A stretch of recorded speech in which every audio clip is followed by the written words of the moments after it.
Welcome to the Hunter's Campfire. G'day, my name is Mark van den Bogart, hunter, fisherman, writer and storyteller. With me is Ian Hurley, technologist, hunter, hunting mentor and proud father.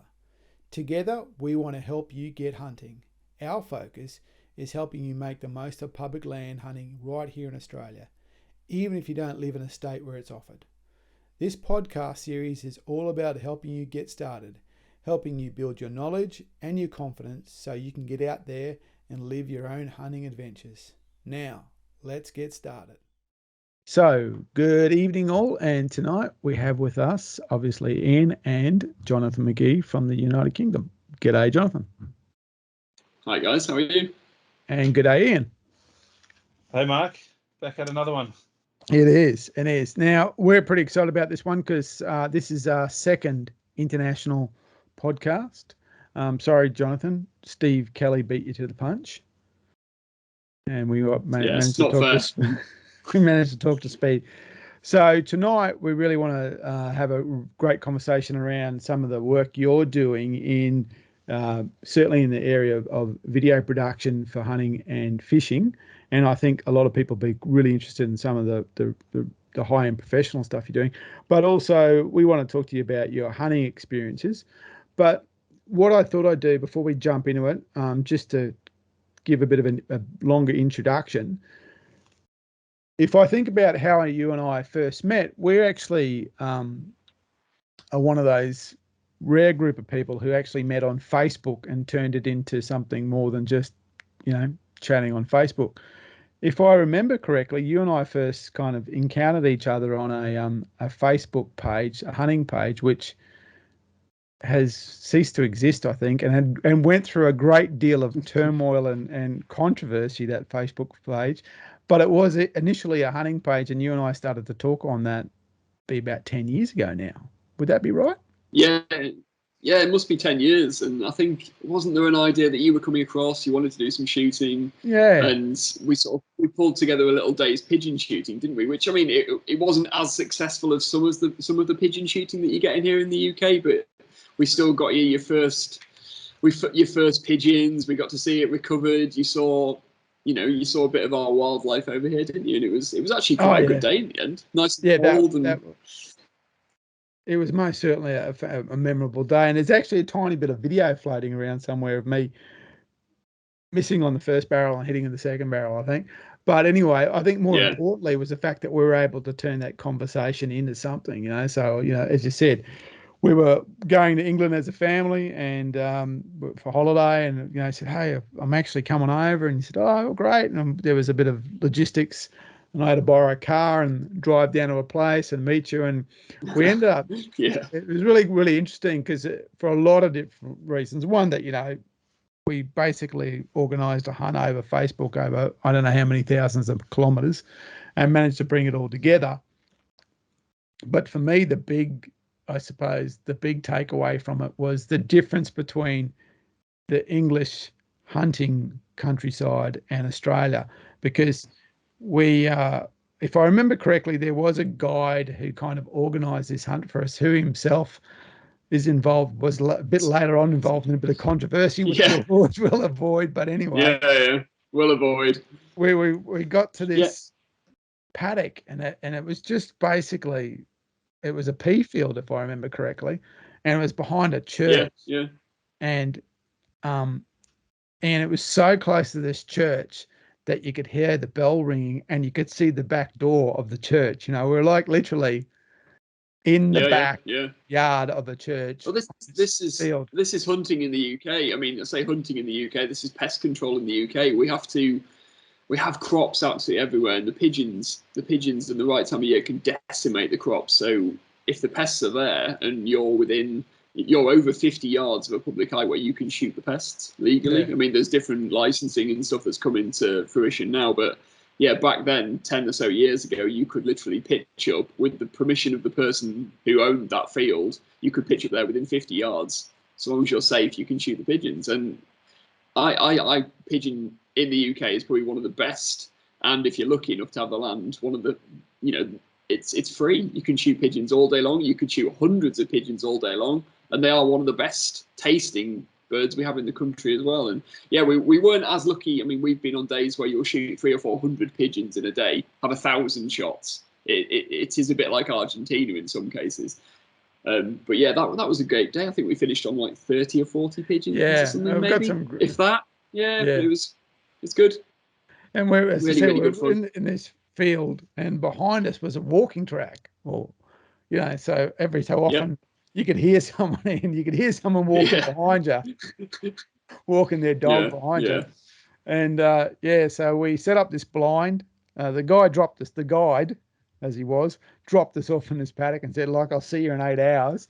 We set up this blind. He left his dog with us, if I remember correctly, and we rang him up and said, come back and get that stupid dog, because it just kept on disappearing.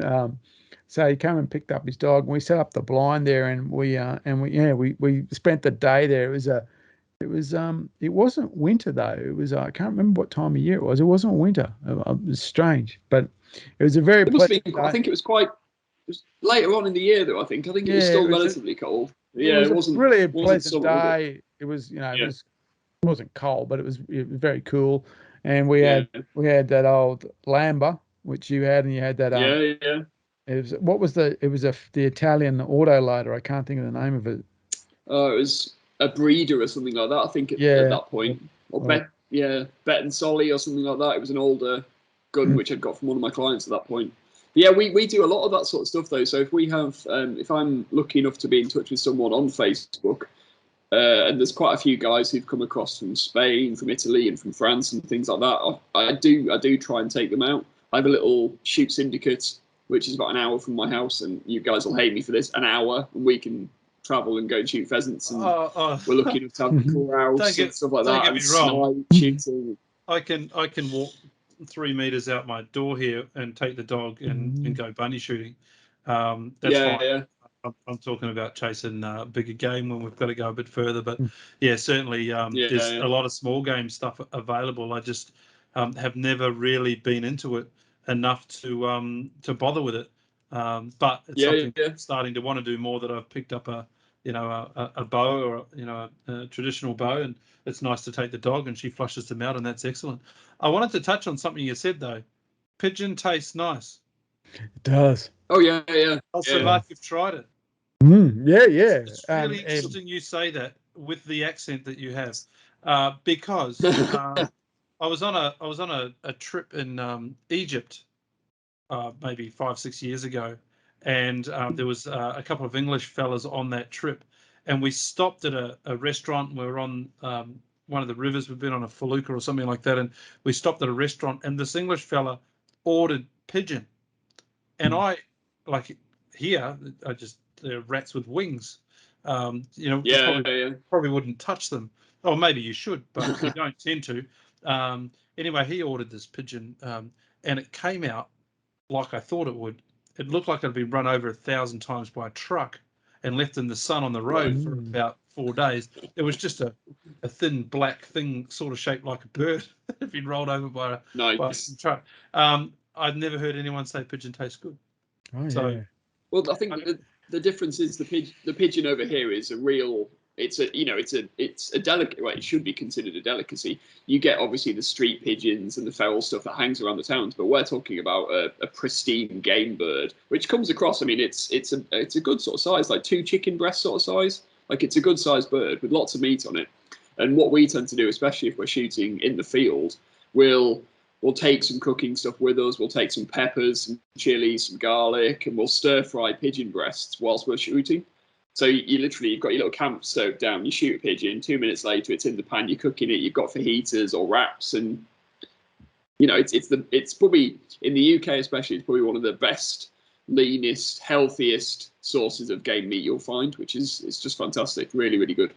Fascinating. I'd recommend you try it. It'll be different, I think in Egypt you'll probably be eating doves rather than pigeon, which they're a lot smaller, and they probably are cooked. They'll cook the hell out of it, won't they? Whereas we'll have it like steak, almost rare in the middle. Right. Mouth is watering. Anything like what's here? I mean they're similar birds. So there's so I ended up taking a fair bit of meat that day, And since that time, so strangely enough, whenever I go to England, I feed the family game meat, and that's often the only time they get it when I'm there. So, and I've got some photos of doing the meal with the pigeon. But what I found was that and what might put people off is that there was real variances in the quality of the animal, just like any game meat. So, and remember, you're shooting pigeons. So the first shot or whatever shot you land, it might be an animal in its prime, and then you might shoot an older one next to it. And when you cut up all the breasts, so some of them are a bit tougher than others and stuff like that. But, and so you got a real variance. And we were trying to figure out which one was the better one to eat simply by looking at it going, okay, is that going to cook better and stuff like that? But you cook it very much like because remember, no fat in it. So you cook it like any game meat, and it's quite a red meat too, if I remember correctly. Yeah. So you cook it, and it's medallion sized. It's not like a shopping center chicken breast, which is Godzilla chicken bread. It's a game animal, so it's a relatively small size medallion, and you just pan fry them very quickly, and they're fantastic, mate. And I think we got 3 or 4 meals out of that first, and they kind of went, we're not sure. And I said, "Oh, give me the ear." So I was cooking and eating myself, and I really did enjoy it. And I would assume that, like anything here, if you were to shoot a pigeon in the Brisbane CBD, it might be a little bit rancid, but a pigeon that's living around a farm that's eating off grain and stuff like that is going to be like any other kind of animal. Really good. I mean, and that sort of brings me back to like how we met and things in the UK. So we do have such an abundance of shooting in the UK that I do try and take people out. So I'll say in our little syndicate, it's an hour from the house. We can shoot pheasants, grouse, snipe, woodcock, a lot of different water birds, teal. There's the occasional goose, duck, and stuff like that. And people don't have access to that sort of stuff. So when I do get in touch with someone who is visiting from Europe or somewhere like that doesn't have access to that, we do tend to do swabs. So I'll get some guys will come over, they'll shoot a little pheasant day or something like that with me. Then I'll go over there and I don't know, stalk some ibex or something like that in Spain, or we'll go and shoot some sand. Yes, yeah, well, exactly, yeah. Because I mean, shooting in this country varies. You can spend £200 on a small sort of pheasant day or something like that and shoot actual proper driven pheasant, or you could spend £5,000 and shoot 500 of the highest pheasants in the world, or you could spend £20,000 and shoot grouse all day long to your heart's content. We are absolutely spoilt in the UK. We've got 6 different types of deer, all within 6 hours drive of where my house is. And or you could basically shoot pigeons for free. Yeah, if you've got the land, you can shoot pigeons for free. Yeah. Exactly. And so we are spoiled. We are absolutely spoiled. And the pigeon is very similar to duck. It's behind a blind or that type of thing. So it's actually quite. And I've been out a couple of times down with different people. So the second time I went over, that's when we actually did the driven pheasant. That's where we stayed up at. So that was the full Monty. Stayed at the country home overnight. Had to borrow tweeds and stuff like that. I think at the time. You and Steve. Yes, it's Steve, and I think at the time, you stuck a long thorn in my paw and said, "Use this for the day," which is what was only what 25,000 pounds or something like that shotgun, something like that. Yeah. He said, "Just use this little thing." Cheap one. I said, "Just use this thing." It was a right hander, and it belted the hell out of me, but I was glad to use it. Yeah. So that was a pheasant drive. So that was. I think we did. That was a place called Last Kill in North Yorkshire. Again, that's about 50 minutes from where I live. And we filmed that day, so your viewers can watch that little tiny film of us guys trying to hit these fantastic pheasants coming off the hill. And it wasn't a big day, it wasn't busy by any means. It was just I think we ended up shooting about 50 or 60 pheasants, all sort of good driven good driven high pheasants. And yeah, that worked quite nicely. I think they were hoping for a lot more birds, but do you remember how icy it was on that day? Like, we couldn't drive anywhere. Most of the team got stuck. Everyone was falling over because every single road, it was like -4 or something, wasn't it? It wasn't the best conditions at all. But yeah, it was nice to see you, and I mean, Steve's probably had a bit more experience now, but for you guys to shoot a bird which could be 40 or 50 yards away, and then understanding that the amount of lead that you need to give a pheasant that is going 40 odd miles an hour, which is 40 yards away, and you've got to aim 4 or 5 meters in front of it. It takes some practice. It really does. But it's nice to see other people do it. Yeah, I actually, that day I fell over, and I remember I fell over in front of a few people, and I hit, literally, well, I was walking, I went up and bang and hit the ground. And I remember I went, and I got up and went, I'm okay. And I was like, 3 days later, I was just a cripple. Yeah. Well, I'm okay. Just walk it off. But it knocked the hell out of me. Yeah, hit that ice. But that was true. It was the first time I ever shot a high bird, and I remember them coming out. And like, again, my very limited experience with shotgun is shooting pigs at within 10 yards with buckshot. So there's this thing in the air, and it's this dot, and it's moving at a rapid rate of knots. And they go, shoot that thing, and you kind of go, with a shotgun? What? What? And like, say, bang, bang, mix. And what they were doing was very gently, they put better shots behind. They often had like a guy who was like in a key position right at the very end. And so I missed twice, and then I'm watching it go over. And so it's further and higher now. And the guy behind, and down it comes like a plane. Yeah. Pow! Holy moly. That's some shooting. That is some shooting. It wasn't an easy day by any means, though. No. So, a lot of people shoot a lot of those days and still miss all those birds. Yeah.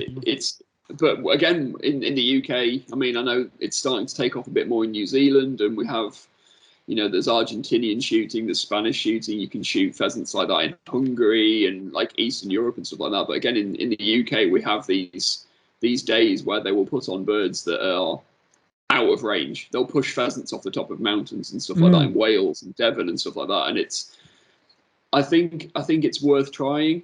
But again, you are pushing the guns, the ballistics, and everything to the extreme. And within hunting in the UK, we've got to be careful because we don't want to be wounding stuff. Same as you guys. You don't want to prick a bird and it fly a mile and then die slowly. You want to be making sure that if you are shooting at something and it's knocked out of the sky and dies, because it's food consumption at the end of the day. Yeah. And if I remember, we stayed at the estate there on that night, and the next day we actually went deer hunting. Yeah, with a couple of that's true. I'd completely forgotten about that. Yeah, so we went with a couple of deer colours, and I got one, and Steve I think managed to take 2 on that day. So we went for it. So that was a great little 2-day event. Putting together a bird hunt and a deer hunt. That was a fantastic. Your rifle had quite a hair trigger, didn't it, Mark? Yeah. So I was shooting I was shooting the colours rifle, and it was like something like a 260 AI. Bigs, but complete Swarovski scope, 56 mil front objective, huge suppressor hanging off the front end, and this ridiculously light trigger, and shooting off sticks. So very, very, and to be, not to be unkind, he was about 5'3", this guy. So he gets on the sticks, and I'm like, so I'm my legs are about as far apart as I can get down to the thing, and just line up on this deer, and boom, away, and I got it, shot it right in the head actually, but it was just, oh wow, that's a light trigger. And when I shot it, because he said, he said if you can head shoot them if you can, because they're recovering them for meat. So I did. Oh wow, that was, and then I kind of stopped, and there was more deer, and he goes, "What are you doing?" I'm going, "Oh, sorry, yeah, I'm here to kill more." Yeah. So I went, "Oh, hang on," and cranked it, and they moved off by then. But it was a real different. They were there to put numbers down. So that was a really interesting day too. I think Steve managed to took his own rifle that ride, shooting the 270, but I was borrowing this and it was a very heavy rifle. It was a really heavy barrel, but also big heavy fiberglass stock. The other thing is too, he was a bit surprised when I started dragging the deer out. He was kind of went, yeah, okay, he was he didn't know what to do. He went, oh, this, he's an Aussie, he doesn't know what he's doing. It's just, I just went and picked it up and started dragging it out, and he was unsure. He realised my intention was good, but it was not against, or it was not in the keeping with what the usual rules of what happened. I think again over here, like, you can go out deer stalking and use someone else's rifle. Even, let me get this right. Do you need a license? I think you can still go out and shoot someone else's rifle without a license, possibly. Don't hold me on that. But again, yeah, exactly. So I think, and with those sort of days, if you're paying a stalker, a lot of the times they want to do everything. So like the professional stalker who's there as your guide will be like, right, I'll grolic it, I'll drag it out for you, I'll carry it out for you, I'll carry the rifle, I'll put the sticks up for you. And it's like, that's great, but it's not the experience. For me personally, I'm carrying the rifle, I'm doing the dragging, I'll grolic it, and then you've got blood all over you, you're piss wet through, you're dirty, but that's deer stalking. Like, we went up to Scotland. I was lucky enough to go up with a client in Scotland and a good friend and the whole team.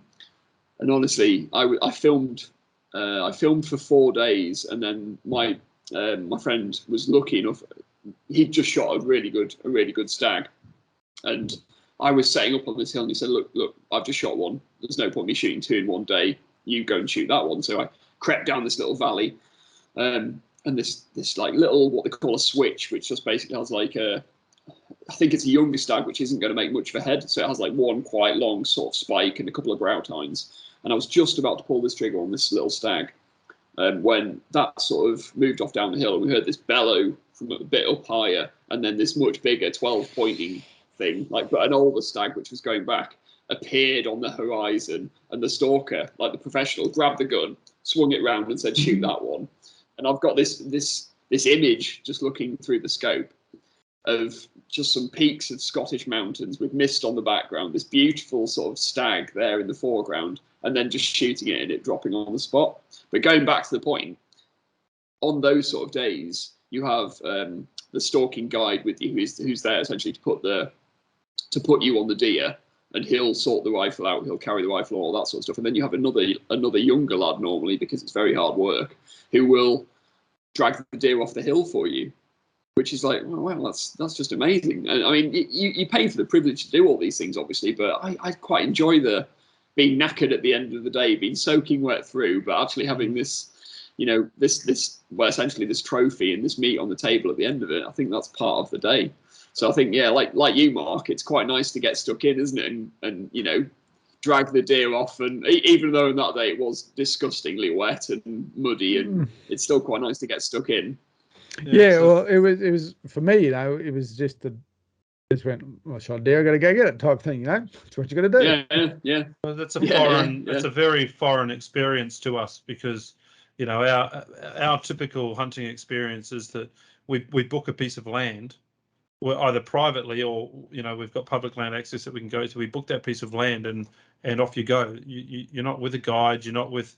You potentially, it's the first time you've even been into that piece of land. You don't know anything about it. You're figuring it out as you go, and you're stalking animals. Away from the car. You could be backpacking. You don't know where you're going to end up. That's really up to how well prepared you are and how far you want to push yourself. If you take an animal at that point, it's up to you. But being Australia, and Australia's rules are quite different. You can shoot as many deer, goats, pigs, pigeons, pick a product and leave it to rot on the ground. There is no rule about taking it out. Now that's not what we do. Of course. Mark and I, that's not what we do. There are plenty of people that are shooting these animals because they're pests. And in Australia, they're fairly well categorised as pests, not as game, and that's just how a lot of people deal with them that way, and that's sad, but that's the way it is. To the point where a number of government departments around Australia, various different state authorities, they'll just cull them with helicopters, and they just blow hundreds of them away and just leave them on the ground.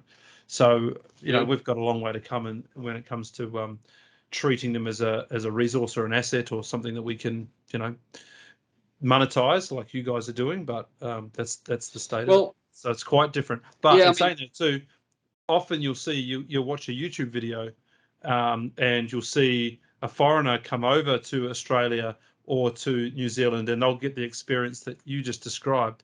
But it's fairly well the tourist that comes in that goes behind the wire and shoots a nice big stag and gets that full experience of somebody doing all of the work for them.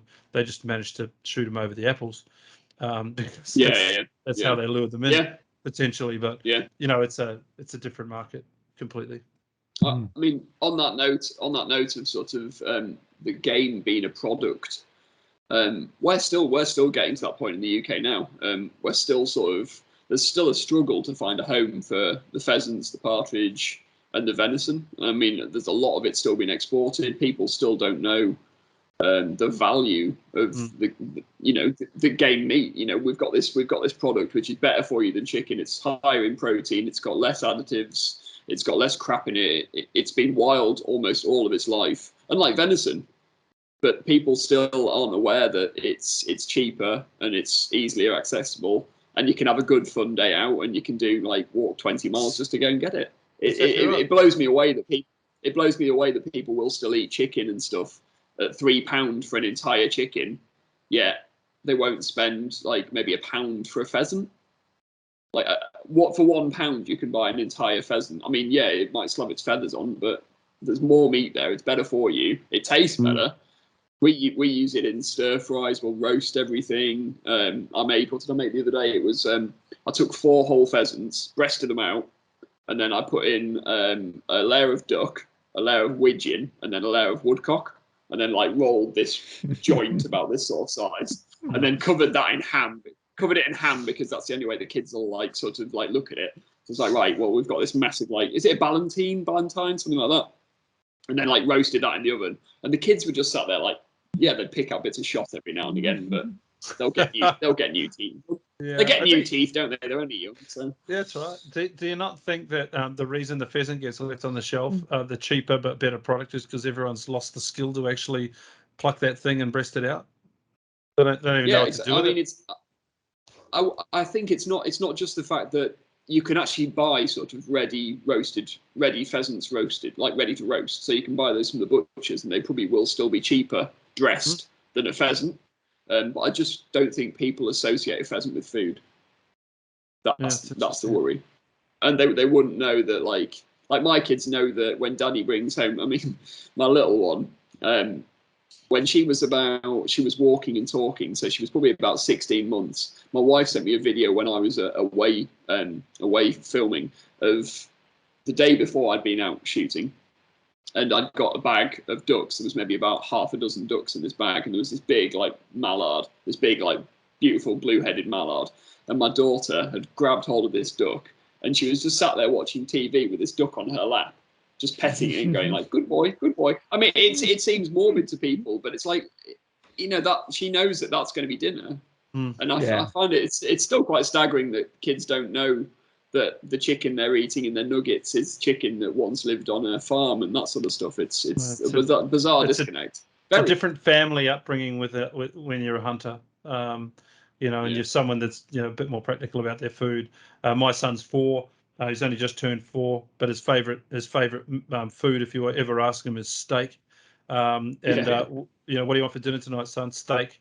Okay, and he'll eat a good 300-gram steak if you let him. We go to a restaurant, nice. He loves it. He'll leave the potatoes and everything else, but that's another story. We had lamb chops the other day, and he said, "Dad, this is my new favorite."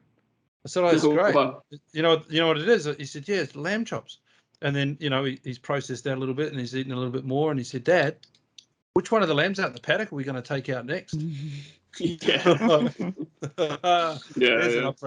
on the right track. Yeah. I found with my boys, fishing was the way to bring that into the conversation. So, you know, from a very early age, we'd go fishing, you know, 2 and 3 type thing, and they'd kind of catch fish at that time, but you'd put the fish would be on, you put the rod in the hand, you get them to reel it in, but they immediately associated this idea that you would let most of the fish go, but some you would keep for food.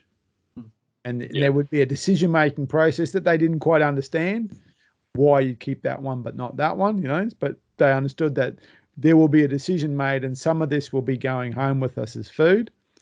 Most of it's going back into the water. So we do that and we get home, and then it would be, you know, a process of turning that fish into food. And I've got like photos where I've got them with, you know, little kids' knives, you know, little tiny. I've filleted or I've gutted a whiting, and then they're kind of just doing the same action with their little knives, you know. Just understanding that's processing that thing into food. And you know, and my oldest still says, you know, his favorite fish is flathead. That's his favorite fish. And when I caught that, I caught a just under 80 centimeter flathead on the coast one day with the boys in the boat. 70 is the maximum size you can keep. So flathead have both a minimum and a maximum size. So it was over maximum size. So we had to let it go in, and you know, he's going, well, can't we eat it? Why? You know, do you mind really asking why why'd you let the big ones go? Is that the breeding ones? Would that be a stock? That's the idea. Is that's a breed. That's a developed breeder. That's the idea. Yeah. Right. So what would they taste like? Because I thought the flatheads were like an invasive. No, species you might be thinking of American flathead. Flathead. I think the Yanks call a type of catfish a flathead. Here the snakehead. Yeah, snakehead. Yeah. Right here is a flathead is what is really one of the table fish. So, or what were the old style table fish? So there was flathead, whiting, and brim. And flathead are a longer, obviously a flat fish. They're a longer fish. They're a fish that, you know, hunt off the bottom. So in low tide, you'll find their bedding in the sand. So you'll see the shape in the sand on an exposed sandbar, and they're a voracious ambush fish, huge bucket mouth. So you know they take lures and stuff like that. So it goes past them and they come out and bucket it. And the one I got was a really good size one, and it was on very light line too. So it was about a 20-minute to get it in the boat. But yeah, he said, well, you know, he was kind of like, oh, great. And then I went, no, it's too big, mate. We've got to let this one go. Oh, you know, it's like, what? Well, I want to eat it. So yeah, I mean, I think, and that's what fishing, and that's then translated into specifically venison, because we've always got venison in the freezer or on the plate. But that's what that's translated into them. So I'm happy that they understand, at least to that conceptual level, that's what food is. Food isn't a product in itself. It's the outcome of a process. And I think and probably I think that's what a lot of people is. Food is no longer an outcome of a process. Food is at the end product itself. So when you buy that thing from Coles or Woolworths or whatever supermarket, you're buying an end product. There's no like, oh, that piece of steak, you know, was something that's going, oh, I want that piece of steak. Yeah, I think that's right, and it's our duty to make sure that whatever we're eating has the best life. Yeah, which we're hoping is starting to come across a bit more in the UK. But the move towards sort of the vegan side of things, and it's horrific. Like, we've got schools now saying that we're going to do no meat Mondays, rather than promoting a healthy diet with like local produce. It's like, oh no, we'll still ship in, you know, New Zealand lamb that you can eat, but we'll make sure that you don't eat meat on Mondays. There's a massive. It just appears to be like a money making sort of racket that people are being fed. Unfortunately, same with you guys though. So Yeah. Yes, very much, it's very true. But it's changed a lot, though. I mean, we've had this little business going for about 10 years now, and the change that's come in, even in that period, has been immense. Like, there's a lot more people now shooting in the UK, where the larger sort of pheasant shoots and all that sort of stuff, that used to be the norm. There's a lot of people now wanting to shoot less birds, but have a more intense experience. So you might go and stay somewhere, you might shoot a small day, you might do a bit more walking, you might have more dogs there, you might shoot the birds over the dogs. There's more people now, I think, wanting to do a more wild experience than those days where you might just stand on a peg and have a butler, bring you a glass of champagne and shoot, 100 birds coming over your head. It's quite nice to see that there has been a change. People are making it more sporting. I've always been a fan of shooting with smaller calibers, smaller gauges. So rather than shooting partridge in early September, that first point when you can shoot the birds when they are a little bit, that they haven't flown, they haven't been pushed over the hedges that many times. It's quite nice to use. I always find a smaller caliber, make it a bit more sporting. And that seems to be quite a nice turn in the tides as well. So there's less people.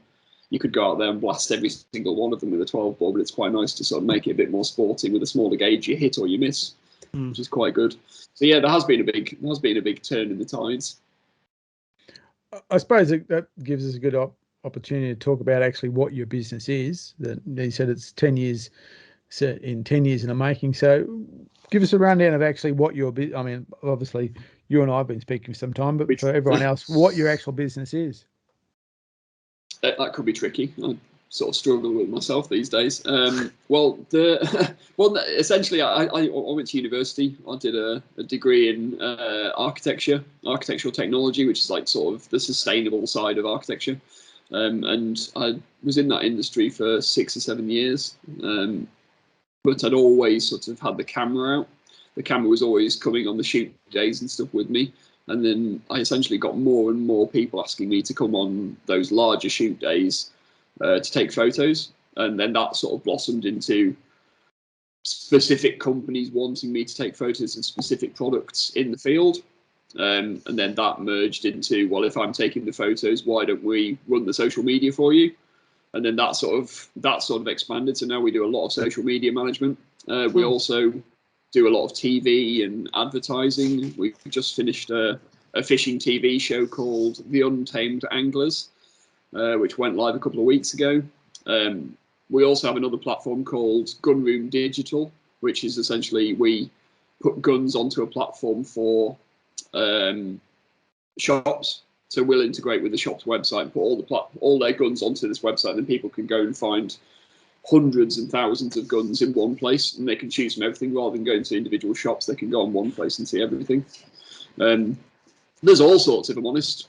We're starting a clothing company, the bits and bobs of everything. But yeah, the shooting side of things, the shooting photography side of things has been quite amazing, because not only do you get to experience every single type of shooting that we have here in the country, you get to see behind the scenes. You get to see what happens after the shoot days, what happens before the shoot days, the characters that you see on these shoot days. We've had like teams from Saudi Arabia and stuff flying in on private jets, landing and being picked up by chauffeurs.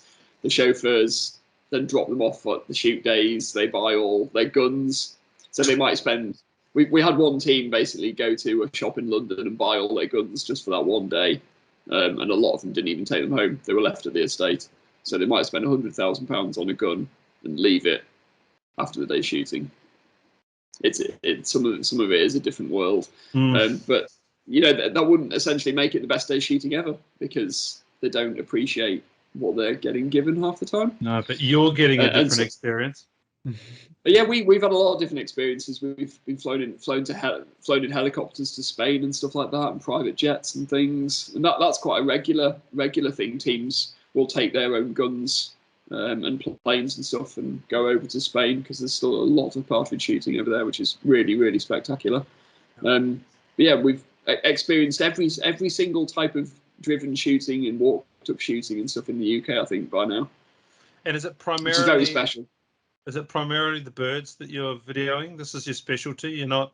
Or are you expanding into deer and various other larger game? Yeah, I've done bits and bobs of all sorts. We filmed ibex and stuff like that in Spain, and the ibex in Spain is absolutely thrilling. It's probably one of my favourite. I love deer stalking, but ibex is something special. The sustainability of and the conservation behind the ibex in Spain is quite amazing. So they were basically extinct at one point before. Let me get this. One of the kings, can't remember which, basically just put a ban on shooting them. They built up the population and then sort of started giving subsidies back to the farmers for not shooting them. So they'd allow the ibex to sort of essentially run wild, and then if there was damage, you'd get a subsidy back, which is quite an amazing way to build a population.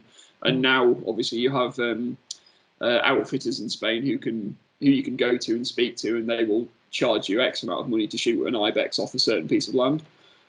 So that in itself is one of the reasons why I do like shooting ibex over there, because the conservation side of things, they've got it down to an absolute T.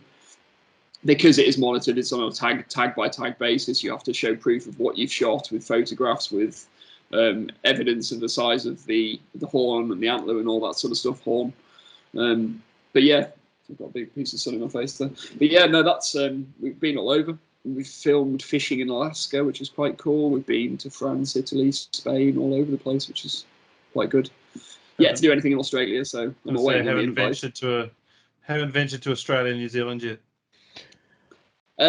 Well, we have friends all over Australia, Perth especially. So yeah, we are quite keen to get back to Perth quite soon, which will be quite nice. And there's a lot of fishing over there, which I'm gonna look forward to, especially spearfishing as well. I got quite into spearfishing when I was there last time. Yeah, probably a little bit nicer temperature down here. Yeah, it's well, you can see I've got the sun creeping in through the window now at 11 o'clock in the morning. Finally, yeah. Oh, that's great. And before you got into the hunting industry as a profession, it was obviously something that you enjoyed as a hobby prior to that. How did that all start for you? Yeah, exactly. I mean, one of the reasons I love what I'm doing is because I've always been someone who's enjoyed the outdoors. We grew up in a tiny little village in rural North Yorkshire, so sort of that 2/3 of the way up the country. And I had friends from a very early age whose parents were gamekeepers, or they wanted, they were aspiring gamekeepers. They had access to air rifles, shotguns, pistols, and all that sort of stuff. So from a very early age, we were, the kids in the village who were jumping in the rivers and going, trout and grayling fishing, and also, going to shoot the pheasants and stuff with the gamekeepers, and going on those days where you're not shooting, you're one of the team, you're beating, you're holding a flag there as a 5-year-old and waving it around and hoping that you're doing it right. And from that, yeah, like I said, the use of the camera on those shoot days helped to essentially build my business, because people wanted to see those photos, and there was no one. Essentially, when I first started doing it, there was no one else really doing it. It's changed a lot now. It's become a much more accessible profession, essentially, and there's a lot of people doing it, which is quite good. It's great to see the photos, because there's a lot of very, very good photographers in the UK now, which is nice. Yeah, the gap must have closed a little bit with the technology that comes in the devices that you can buy these days. You can get some really nice shots off some point and shoot type things. But I was talking to Mark prior to you joining the call earlier, and he said at one stage he handed you his camera and he's never seen a better photo come out of it. So there's got to be a skill to it too, right? That is a wholly true story. I remember that, because I remember it brought home what a pitifully poor photographer I was. and at the time, and from that time, and I was actually taking photos from magazine for publication. So I mean, they weren't bad. They're getting published. They're part of stories. I was and still am at that time writing. So I was taking, I had a pro-am level DSLR. Yeah. With very good lens. Yeah. Good brand. I was taking very clear pictures that were publishable, and we were going on this deer hunt. And I said to Jonathan, I said, look, can you use my camera so I can have those photos and I can process them back? And I remember giving him the camera and going off with the guide or the guy who was the color, and you were just behind us taking photos and stuff like that. And I remember then I got those photos and went, holy moly. Yeah. Just so much better than I can do, from the same camera. And I went, wow, that's saying something. That's the quality outcomes. I always remember that because I went, wow, I thought I was a good photographer. But yeah, I've had a similar experience. We had a photographer come with us out to Nundle. It's actually one of our members' wives is a photographer. I think specifically she's an animal photographer. So she came with us, and she just followed a group of 4 of us around, and we managed to, take a nice boar and take a couple of red deer and a couple of fallow deer, and it was a really good mixed bag experience over a few days. And she must have taken 30 or 40 photos just of various different stages, and she wasn't scared of getting up there and watching his head skin out a pig. She wasn't scared of getting in there and taking some photos of us boiling heads out in a pot on the campfire and those sorts of things. So she got some pretty good photos, very wholesome. Like, she was very good at capturing it. But most of those pictures, Mark, you won't know this, but she donated the photos for us to use, and they are now pretty much the photos. If you go onto the Australian Deer Association website and have a look at all of their imagery that sits behind the website, it's all her photos. And they managed to, so, but the quality was just amazing compared to anything that I could possibly take, even with my point and shoot phone that takes the best photos in the world, right? I think that's it. I think there's a basic understanding with photography, and you've got like 3 elements. You've just got the shutter speed, the aperture, and the ISO. And I used to do a lot of like tuition before the kids, because you'd go out on an evening around where we are, you'd take a group of 10, 15 people, and you'd walk them around the Leeds streets and basically sort of say, well, we'll do some street photography, we'll take some photos, like nighttime shots of architecture and stuff like that. And they'd be like, well, how? And one thing that always stuck in my mind was a guy who turned up with arguably like the best equipment you could possibly buy, probably like £20,000 worth of, a big sort of Nikon DSLR and a load of really nice lenses. And he's like, oh, so how do I get that shot where the light, you see the light trails from the cars? And I was like, well, you don't even know what shutter speed is, and you've got £20,000 worth of equipment. I was like, well, oh god, this is going to be a long lesson. And I think with the shooting side of things, it's not so much the equipment, it's just trying to do something different always comes across quite well, even if it doesn't work. I think trying to get those different angles is always quite nice, but also you've got to get stuck in. You've really got to be like right in the heart of it. And I've just been editing, you mentioned earlier, about whether or not I do anything with deer and stuff like that. I've just been editing the 4 days of filming that I mentioned earlier about up in Scotland, because I was lucky enough to go up there with one of my friends, Matthew, and I've got some footage which is just absolutely incredible of those guys up on the hills shooting, and you can see the deer getting shot. But not just that, it's you want to show those parts where the deer have been shot, but you want to show the grollock, you want to show how they inside the animals afterwards. We've got video footage of this chicken which they feed every night, but they feed the chicken like the kidneys. It's like, well, it's part of the day, so let's show it. It's not gross. It's just a chicken who's scavenging at the end of the day. But it's quite nice to sort of show those whole things and getting the different angles and stuff. Yeah, that's it. I think it's, the artistic side of things is very, very important. Yeah, and you certainly capture things a different way. Ever since we've been waiting to pull this podcast together, and we've had a couple of different changes of dates. I've been watching some of the photos that have come up on Instagram, and like you capture things in a very different way to most people. So it's really interesting to watch. I enjoy it. Like I said, really interesting way that you capture things, but it always makes me amused, I guess is the word I'll use. The things that people wear when they're hunting over where you live. There's this old school custom that everyone goes and puts on tweeds and funny hats and all of these sorts of things and goes off shooting for the day.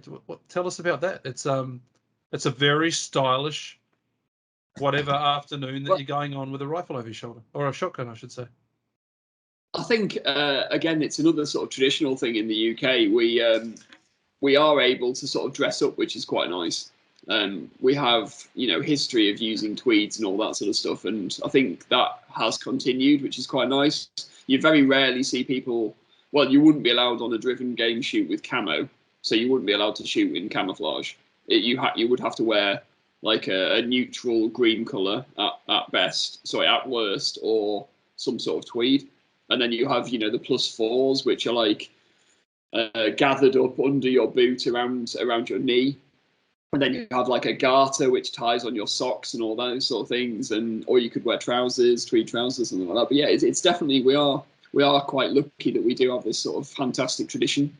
And I cannot see a point where the tradition of dressing like that will ever stop in the UK, and I quite enjoy it. I think there's definitely something nice about sort of making a big song and a dance of the day when you're deer stalking, or when you're doing a game shoot. I think it's quite nice that everyone gets dressed up, everyone makes an effort. Most people wear a tie. I sort of jump in between depending on the day. If it's too hot outside, I will not wear a tie. Again, that could be frowned upon. People would say, "Oh, you should always be wearing a tie if you're game shooting." It's fascinating, and I guess it is. Yeah.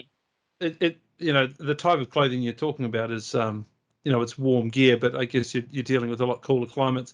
I'm thinking about a hunt that, and it's not the same thing. I get that. I'm going on a state forest hunt, and I'm going to go and chase, goats, and yeah. It's going to be 45 degrees. It's going to be warm, and there's no way I'm going to stick a tweed jacket or a hat on. It's not going to happen. So it's not practical here, I guess is what I'm saying. But it's really interesting that tradition is upheld. I sort of liken it to golf. Even the the golf clubs over here, there's still a certain level, a standard of clothing that you're supposed to wear when you go out on a golf day and things like that. But certainly interesting to see how they do it over in the UK. Yeah.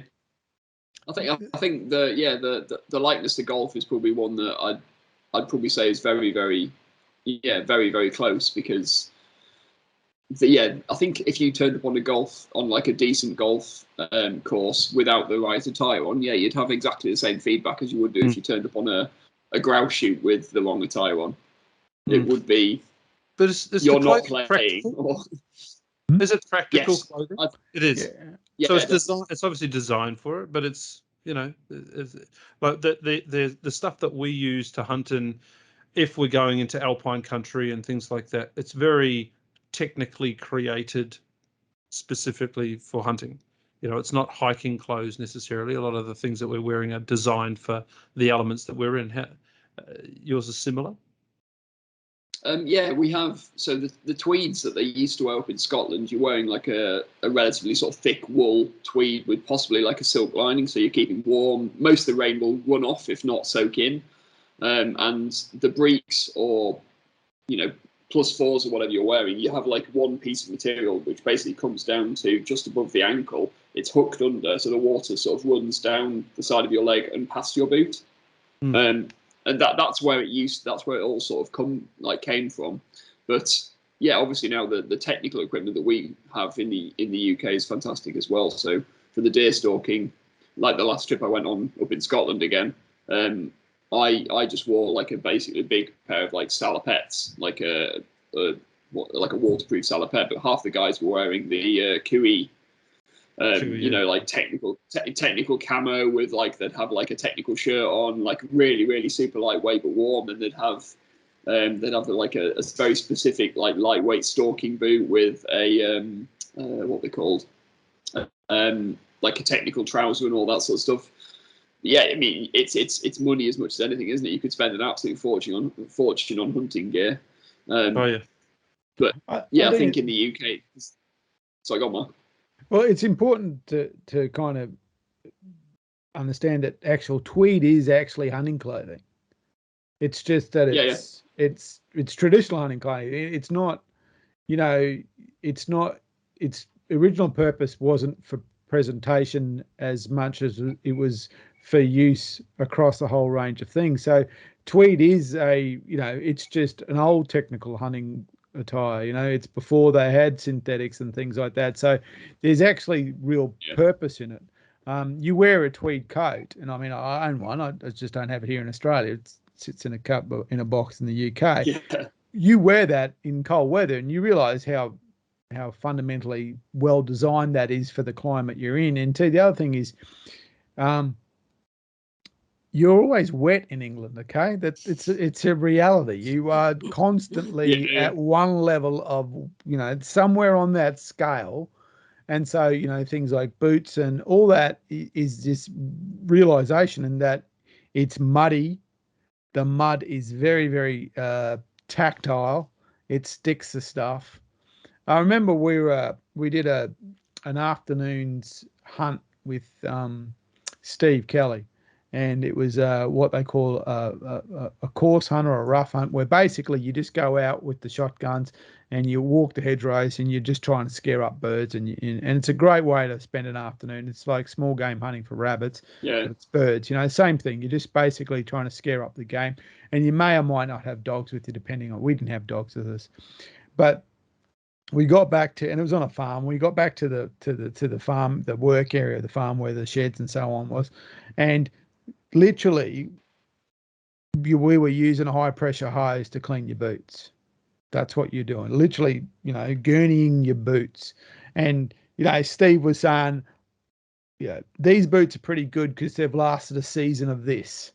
And that's how he was rating the quality, that these boots had lasted 6 months of being gurney washed every day after stomping through mud. So it does give you a different appreciation of what your clothing goes through, because it's just a wholly different environment. And again, the tweed idea of hunting, and especially sport hunting in the UK, is started in Victorian times. So and that's what they were. And the ghillie suit that all the guys like to play, who like to play sniper when they're out hunting and have a ghillie seat. Well, the reason it's called a ghillie seat was that's a Scottish term, the ghillie.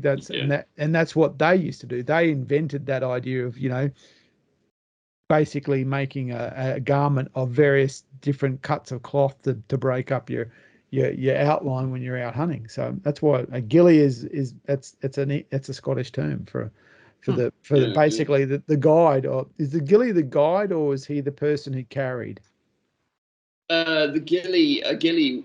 There's two different types of ghillies, I believe. There's a Scottish ghillie, which would look after that sort of a certain section of a salmon ghillie, which would look after a certain section of the river, like a gamekeeper. And then there's also a ghillie up in Scotland on the deer, which would be a very similar sort of position, but for deer. So it's almost like a gamekeeper side of things, but also they tend to be very, very sort of knowledgeable and very sort of that they know their. I've got a bad network quality here.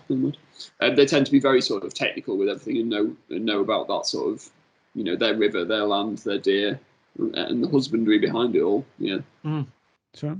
And I'd agree. We are generally quite wet here in the UK. It's one thing when you go to different countries like Australia, it's a very dry temperature, whereas no matter where you are in the UK, it always feels wet. It always feels slightly damp. You get used to it after 37 years, though, so it's fine. It is very true, mate. It is very true. Like you just don't go outside. You just don't kind of go, I'm going to put the bins out. Oh yeah, go out, Pete. Let's go. You don't do that, and I think that's one of the great learnings, is that whilst it looks a little bit odd to us, and while it does have a very traditional component to it about fashion and about looks, which goes right back to Victorian times, there's also an amazing amount of practicality to it. There is this sense of practicality to that clothing, and I mean when I hunt there, because I'm regarded as a visitor, I tend to get a little bit of leeway on the dress, but I tend to wear basically just greens. So I've got and shirts and stuff like that, and again, and depending on where you are, you do have very different standards. So a rough shoot is just like you said, going out. I went on a farm shoot, which was kind of like in the middle. A farm shoot was like a country cricket match. You still wore you still wore your whites, but it was a little bit more casual. And then going to Alaska, we was staying at the country estate. That was, for me anyway, a pretty the high level. But there is certainly levels above that one as well. Yeah, I'd agree with you. Yeah. Some of the more rougher shoots and farm shoots and stuff like that, you can get away with wearing whatever you're comfortable in. Ties are useful, but it's certainly not a end game sort of situation. What are your plans for the future then? Have you guys got any sort of trips planned? Well, we got plenty planned. We're dealing with border restrictions regarding COVID, which is kind of putting the kibosh on a lot of hunting for us. We're trying to put together a trip into central New South Wales to hunt state land down there, or state forest down there, known as the Pilliga, which is pretty much my favourite place to go, and that we're trying to put that together. And more generally, I'm lucky enough to have access to a block about 90 minutes from home that I hunt a couple of times a month. So red deer block. So trying to keep the game ticking over. So what about you, Ian? Oh, there's more opportunity than I have time for at the moment. COVID being the only problem that I have. At the moment, we're in a situation where we can cross into the New South Wales side of the border, but we have to stay within a zone. And if we do that, then we can come back without having to get COVID tests and those sorts of things. So we're fairly free in that space. There's really one hunting block in that space that we like to go to. So I'm booked to go to that on Monday. Looking forward to that. It's been about 8 months since I've been able to get out. So sandflies, heat, water, we've had record rain. Doesn't matter. I'm going to get bogged, I'm going to get bitten, I'm going to have a great time. Had a friend pop in there the other day, and there were animals in all directions. So I'm looking forward to getting there. I also do a lot of mentor hunting. So, I take groups of new hunters, more often than not putting them on their first deer of their lives, and taking them through that whole process of stalking, or finding, stalking, taking, butchering, getting it home, all of that. So we've just recently booked in 5 weekend trips for the year. So we're just taking people on for those trips, which will be in our fallow rut period. And then on top of that, there's, like I said, Mark, we've got Pilliga as soon as we can get to it, and there's the Samba season, and hopefully buffalo up in the territory come August. There's so much going on. It's crazy. It just keeps getting pushed back and back and back because we're waiting for the okay and the all clear to go. And then you get some of these crazy variants of the virus come in, and they sort of put you back to square one. So the plans are there. There's lots to do. It's just a matter of timing. Yeah, we do have the idea of a buffalo hunt in probably August in 2022, which is pretty exciting. Very tough country, very tough. Challenging, but got to argue with the crocodiles to get there. Yeah, that's right. Got to step over the crocs to shoot the buff, but that's okay. As I said, yeah, mate, go ahead. I was going to say, do you think that the restrictions have aided the populations of animals with obviously no travel, no one shooting? There must have been some sort of positive to come out of it, that no one has been able to travel. There hasn't been as many people in those areas. The animals won't be as shy as gun shy, or as a lot of them might not have seen people.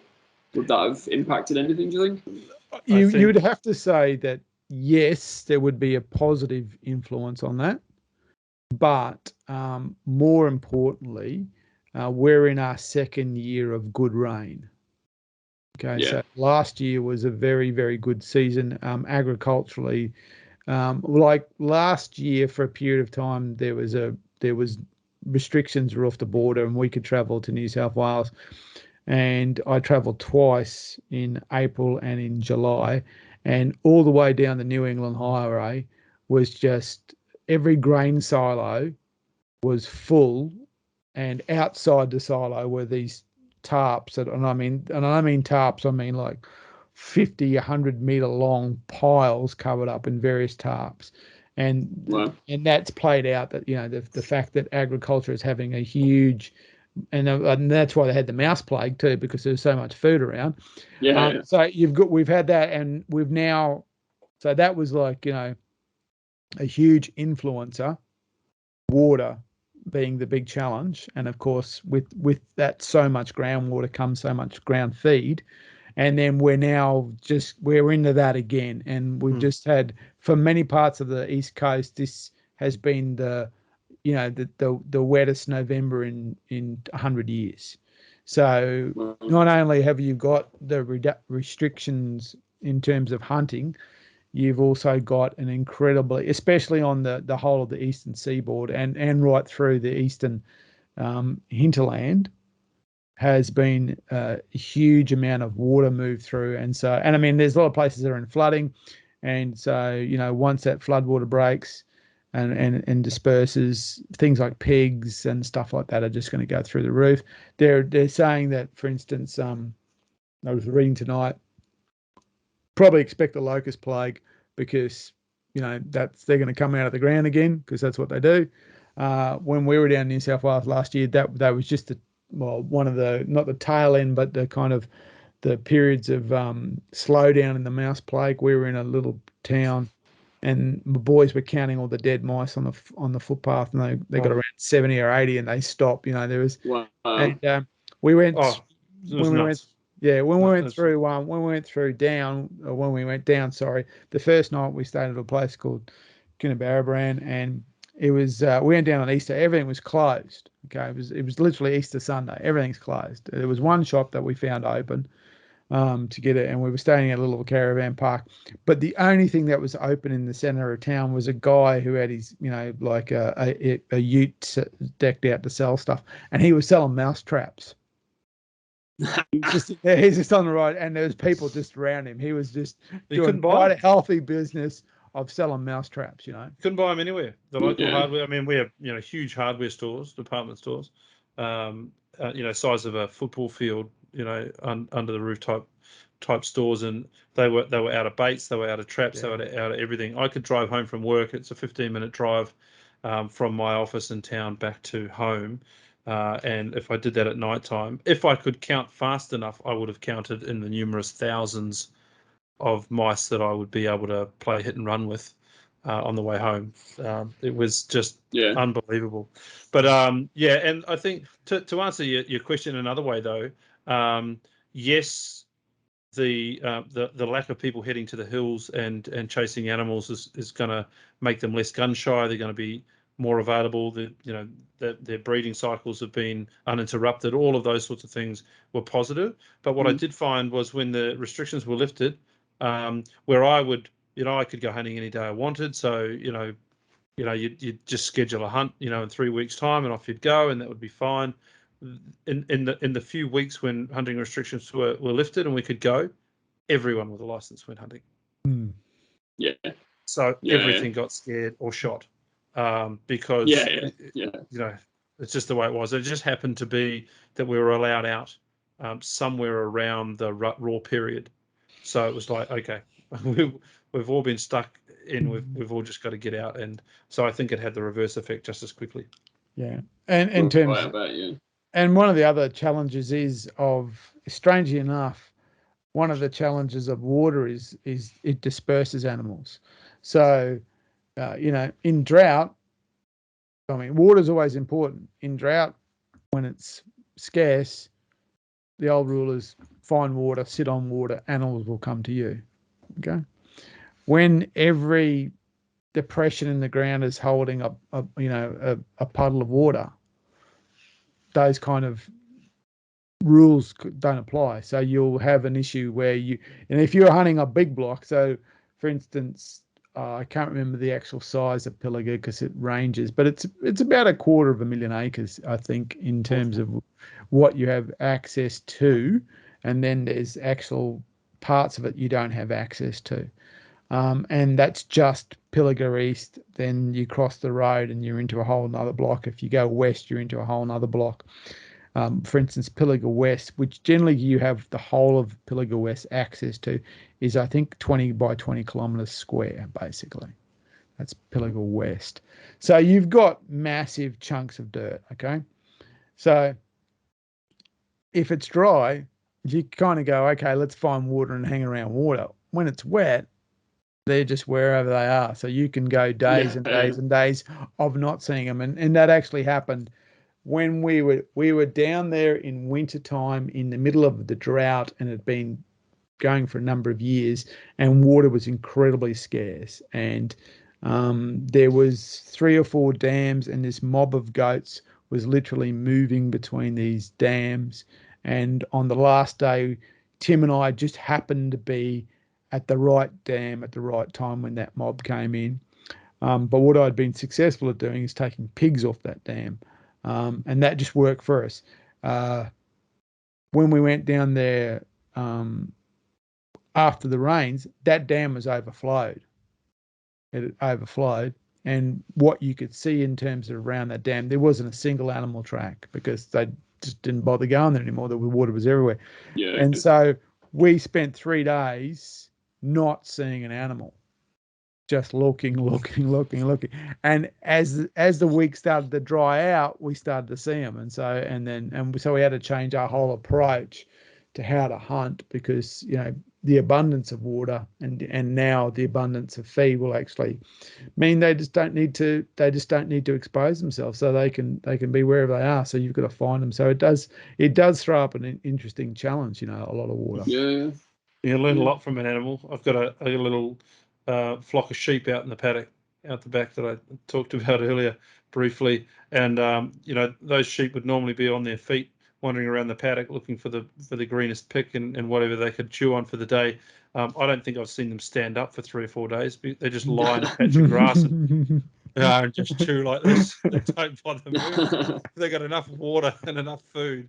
Yeah, that's right. So that's the challenge. And when you're dealing with large blocks, even small, even Severn is a small block, but it's still a few thousand acres. So you can spend and it's not anyway like agricultural acres, it's forest acres. So you can spend a lot. You could walk around there for a while and not see anything. So so it does throw its own particular challenge up. Yeah, apparently it's so wet in their market at the moment that the tip that I was given is that, we know that goats like rocks. It's just a fact. It's what they like. But now one of the fellas that was out there the other day, he said those animals are trying to get to high ground because otherwise they're standing around in the sodden water all day. They're just looking for a dry place for their feet. So you're finding them right up high. Okay. So, mate, before you just spoke a little bit about the video and the work. Give us a run, or give us some insight into, is it the Untamed Angler? So the Untamed Anglers came around about 3 or 4 years ago. My friend James and Rippon, they met on one of the BBC's. It was called The Big Fish, Earth's Wildest Waters. I think you guys can probably watch that in Australia. And it was amazing. And James essentially won this fishing show, which took him and Rippon around the world. Like, they fished in, I think almost every continent, chasing, I think it was about a dozen or 2 dozen different types of fish, and they were fished from like massive sort of sport fishing boats in the Caribbean. They fished for salmon and stuff like that up in Sweden and the Nordic countries. They went to Thailand and caught carp and stuff like that. And James actually won this show, so he was the winner. And I met James at a fishing show, and we got talking, and he said, "Look, it's what I want to do is create like a new TV show." So we filmed a mini pilot, and what works is the fact that these guys get on so well. And like James and Rippon and are essentially what I classify as our mentor, Howell. They all just bicker like little children all the time, but they all get on so well, and I think that's what works quite nicely. So yeah, we fished. We filmed for about a year. We filmed about 45 days on the water. We chased essentially 7 or 8 different species and we created Britain's Iconic Fish, so a little TV show called Britain's Iconic Fish. So if you type in the Untamed Anglers into your search engine, you'll get basically this platform up, or our website, and each one of those you can be directed. Anyone can watch it around the world. But yeah, it's fantastic. It's a very, very good insight into fishing in the UK. So if any of your listeners want to watch, God, what is there? There's about 5 or 6 hours worth of footage. There is a small charge to watch it, but it's a couple of bucks. It's not a lot of money. Yeah, we'd urge you to watch it, and it'll help support our second series. We've got quite a few ideas for the next one. I think we might go down a bit more of a it's the best way of putting it, dramatic second series, chasing, because we've got some monster fish in the UK. We can fish for, we've got 4 or 5 different types of really big sharks we can chase, just very, very local to where I am. But we also get these massive rays, and we're starting to get cod, like huge big cod up off the north of the UK now as well. So we've got some exciting plans for the second series. Well, maybe there is an opportunity for a Down Under series, Jonathan, because yeah, we lay claim to some pretty good fishing, and we lay claim to some pretty good different cod, but some freshwater cod fishing and the barramundi and various different things like that. Yeah, that'll be an interesting one to put together in the coming years or seasons. Yeah, definitely. Well, I know the guys with certain. Well, James and Ripon are currently in Panama, so I hate them. Oh. But yeah, we'd certainly be keen to come across. And I mean, even north of Perth. So when we went fishing in Perth, we were catching some incredible fish, incredible fishing off Rottnest Island and stuff like that. And I said, like, just diving around the island, it was amazing. Really, really good fun. You have a lot of variety in Australia, which is nice. Yeah, and the fact that that's a television quality production, what does that look like in terms of gear and things like that? Because we're all interested in videoing and production and producing things that people can watch, but you're kind of producing at a level that's on TV. So what kind of gear are you using for that, and what kind of support, and what sits behind that? I'll show you. Sam, could you just grab a second? You just grab a big one off video. That's one. Britain's iconic. Okay, buddy. Bring it towards. Set this. Hang on, I'll take it off the tripod. There's a rig coming. There is, and it's it looks fairly. It's not that massive, if I'm honest. This is like a small one. Holy God. That's just a Sony FS5, so it's 4 or 5 years old. It's got a screen. I mean, this is what I was actually going to record this on this morning. Then I thought it might be a bit too convoluted to rig this up for a podcast. But yeah, essentially, I mean, it's not even the gear. As long as hang on. You could use absolutely anything. You could shoot on any sort of camera really. We obviously have some quite nice equipment at our disposal, but you could use absolutely anything. So we shot on the Sony FS5, FX7s and 9s, but the audio is the tricky thing. And back then we still probably didn't have the audio that we wanted and that we would have now. Because you have 4 or 5 different people who all need lapel mics. You want all those lapel mics going into every camera. You have field recorders. You want someone there who's on sound for each of the different teams that are fishing. We only had one cameraman per 2 people, which ideally you'd like 2 or 3. So again, it's just cost. We produced the first series at cost. Myself and my team have done all the editing, we've done all the graphics, we've had music gifted to us from all over the place, and international DJs and stuff like that, which have been quite cool. Nice. But yeah, it was pulled together on a shoestring. There's a lot I'd change, but I think from the concept, from the idea about showing the best of what we have in the country, really makes it stand out. And the fact that the guys are so nice, so knowledgeable, and really work together, I think is the winner. So yeah, we're still hoping to get it to various different TV channels. We're still speaking to different broadcast channels here in the UK. But again, we've created the same platform to try and monetize what we've already created to allow us to get that second series funded sooner rather than later. Because it's a start of the journey. These things are always the start of the journey. So it'll be interesting to see where it ends up in another 5 years, because they do take a long time to create. If you're filming for a year, it might then take a year to edit to get everything perfect. And then another year, another 2 years to pitch it, to get it through to TV channels and stuff like that. So fingers crossed. We'll see. So is that this, and with that kind of approach, is that the same kind of approach you were using when you were filming the ibex, or and various other things, or are you, because of its simple the nature, are you a little bit more a DIY in those kind of situations?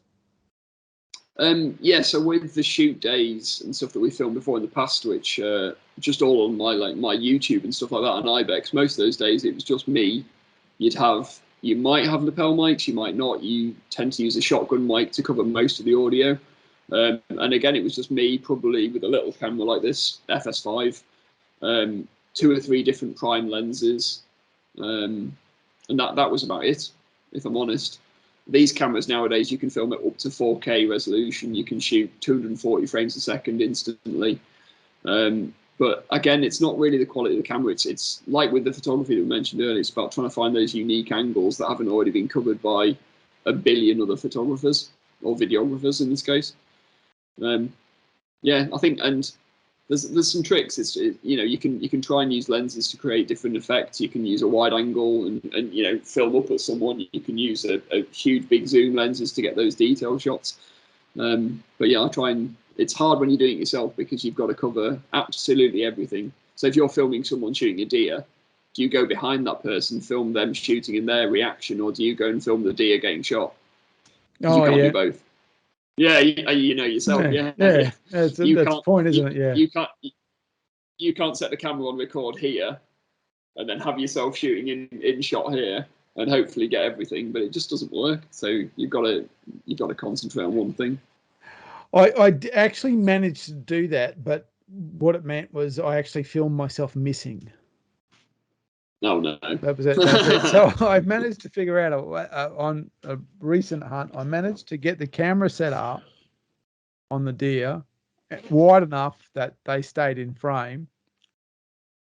I then went about 20 meters away from the camera and had another camera filming me. Brilliant. And and then I managed to take the shot and I missed. So right. It was all kind of there about right, but we missed. Yeah, and of course when you look at the video of me missing, because I'm shooting not from the camera angle.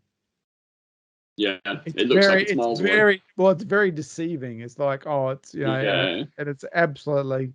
You can't actually draw any kind of conclusion whatsoever, because it's completely different angle. So, but I think for a lot of people, how do you turn this for very different reasons?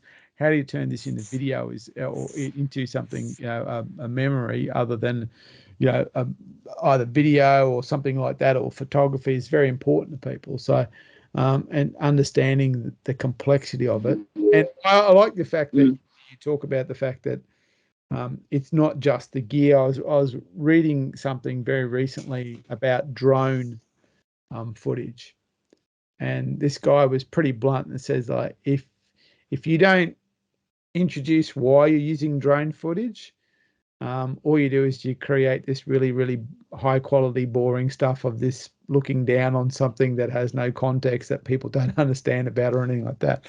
And you because you know what you're doing, but from someone looking at it, they kind of go, it's like to what end. So I think that's, and those things like angles and understand and trying to create a story is one of the what I've always liked about your work is the story that it creates and how it portrays something, or portrays something. It's not just it's just not like a chronological recording of this event.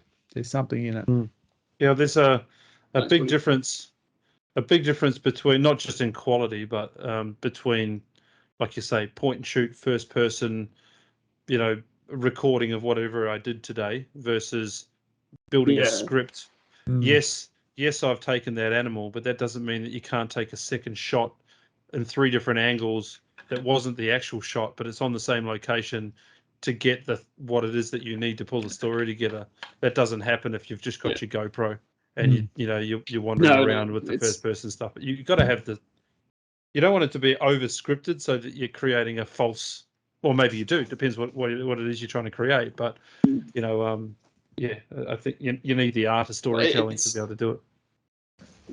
Like what me and Mark just mentioned about the deer stalking, where if I'm with the client, do they want to see them having the shot, or do they want to see the deer getting hit?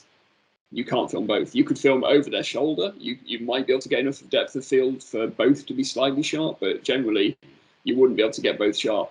So if the deer's 100, 200 yards away, there's no way you're going to have the focus on both. There's always going to be one or the other. So what we do in that situation is you'd probably film the deer getting shot, and then you might get the client to take a second shot if the deer's gone down properly. So, it's not at the deer, somewhere else close, and then film that in detail as well, or film in front of them, or set the camera up so the deer's down, there's no panic anymore, the deer's definitely dead, we know the deer's dead, we don't need a quick follow-up. Set the camera up, do a couple more different shots, get a close-up of the barrel, get a close-up of the bolt going back home and all that sort of stuff. You can do all that on a GoPro, and maybe one day I might try, but I think even nowadays using your iPhone, you can create some absolutely exceptional photography. Most of the stuff on my Instagram is iPhone stuff, because I don't have the time to propagate it with. Yeah. To the point, but you're building a story. You're not just creating a memory. You're building a story, and that requires angles.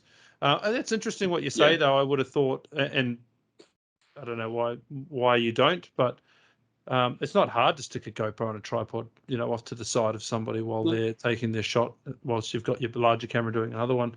It's just more gear to carry. Yeah. And I had bruised shoulders from the first day of stalking in Scotland because I carried a full tripod. I carried that camera, all of my audio equipment, and a 500mm f4 Canon lens, which was in perspective this size. And we did, I think, we did about 18 kilometers, I think, just on that first day, but we did about 4 of those going vertical. So it was like literally mountain, and then you think you're at the top, and then there's another one. Oh no, you think you're at the top, and then a stag starts calling 2 miles away. Right, we'll go and see if we can shoot that one. Good times. Yeah. Another question I had for you was, so all of the experiences that you've had in videoing others and hunting with others, for those that are looking to travel overseas and do something similar, not the videography, but the actual hunting, are there any particular places, countries around Europe that you've been to that offer an easier opportunity, not necessarily cheaper, but easier opportunity than others? You've talked about if you come to the UK and somebody, you can probably get yourself organised onto a farm trip, or various different terms. Can't remember. You can spend some money. You can spend a lot of money, or you can spend less money doing various different things. I hear Germany's quite difficult. Yes, you can go to an outfitter and you can have all of that stuff organised, but are there certain countries that offer opportunities that are worth pursuing, that if you're heading that far from Australia? I think the UK probably covers everything, because we do have almost every type of shooting, and even like we've said, with Facebook and stuff like that, it's very easy to sort of connect with someone. I think most of the people in the UK would be able to organise something. Most of the people, what's the best way of putting it? You have agents in the UK, so an agent in the UK is probably very similar to an agent anywhere, and they will be able to organise you basically anything depending on your budget. Some will deal in bigger days, some will deal in smaller days. There's a lot of guys in the UK now who will be able to set you up for a couple of £100. They'll take you to a small driven shoot day or a walked up day or something like that, and they will be able to sort out absolutely everything for you. Germany, I think, is quite tricky because there's not as much shooting, so the bird shooting over there is very sparse. you generally need to have access to the land. They don't release birds like we do in the UK. I think the UK is probably one of the only countries where you can go and shoot a lot of pheasants in a day. There's places like Hungary and the Czech Republic and stuff. They're apparently very easy to get to and to shoot. Spain, you can go and shoot partridges very, very easily. Again, it's generally through the estate itself or an agent. But I'd just say to most people who want to shoot, the UK has basically everything that you'd want. If anyone wants any direction on anything, or they want to be put in touch with an outfitter or an agent, just message me on social media. Same with videography or photography. If anyone wants any help with anything, they can always just send us a message. And like Mark, I'm sure there's a way. I do it all the time, and I think it's quite nice that people can have a solid recommendation for people that will look after them, because it's very easy to spend a lot of money on something that you might not be 100% impressed by. But having been to most of these estates, I'll be able to point you all in the right direction. Nice. That's really handy. No problem at all, guys. Mark, have you got any other bits and pieces that you wanted to cover before I grab some social media details? I was just thinking, probably, you were saying that what you're doing with your business. You did mention a clothing line. What's that about? Secret. Ooh. Okay. Yeah, don't worry. It will be available worldwide. We won't tell anyone. Yeah, it's all I know. Yeah, I can't tell you. Okay. We haven't signed anything yet. So as long as we get the Southern Hemisphere exclusive, we'll be fine. Oh, well, that's right. We do need a sponsor, so There's a lot of people. I don't know if Tweed would cut it for us. Like it'd be like two bodies. It's got to be Tweed. Two bodies were found today in the Pilliga, remarkably well dressed but dehydrated. We do. Boy, they were well presented. Yeah. Two English gents were found in the middle of nowhere, 45-degree heat. English gents in tweeds were found today in the Pilliga State Forest. Yeah. No, don't worry. We already cover your hemisphere with this one, so it's not too bad. Okay. I'm interested in this one. I'm interested. I'll text you. I'll message our Facebook group later. Okay, cool. All right. Okay, and as far as ways to get hold of you, is Jonathan M. McGee is your name, Instagram his name and your name. Yeah. There's a dot to Jonathan.m.McGee. I've noticed as your name, but Jonathan M. McGee being your Instagram location that people can find you. Untamed Angler, Britain's iconic fish, worth looking up, paying a few dollars, and you are the videographer but not the man in front of the camera, I'm assuming. That's what I got from that. Although the description does say a motley crew of fishing fanatics, which probably could be you. Yeah, that covers me as well. But yeah, there's myself and a couple of others who've done all the video for that. Yeah. Okay. And as far as YouTube goes, where did people find you on YouTube? Just under my name. If you type my name in, you'll get I think there's about 80 or 90 different films on there. And it ranges from deer stalking films from 10 years ago, all the way up to, well, I haven't put anything on there recently, but we are doing some more stuff, which I'm sure you'll enjoy. Awesome. And there is a photo getting around of me photo bombing you on a shoot too. Yeah, I'm going to try and find that one. That's a good one. That should, to be fair, that should probably be the podcast photo. Yeah, actually, that would make a very good one. Me going. Yeah, good professional photo being photobombed in the background. That's right. That's right. Oh, there's a crew and everything in it. I'm sticking that. That's it. No, that's awesome. All right. Well, we certainly know where to find you, and as soon as we're allowed, I think we've got a trip over to the UK on the cards as soon as we're allowed to do it. So I'll look you up for a pint or something, if nothing else. And definitely. Yeah, let's do it.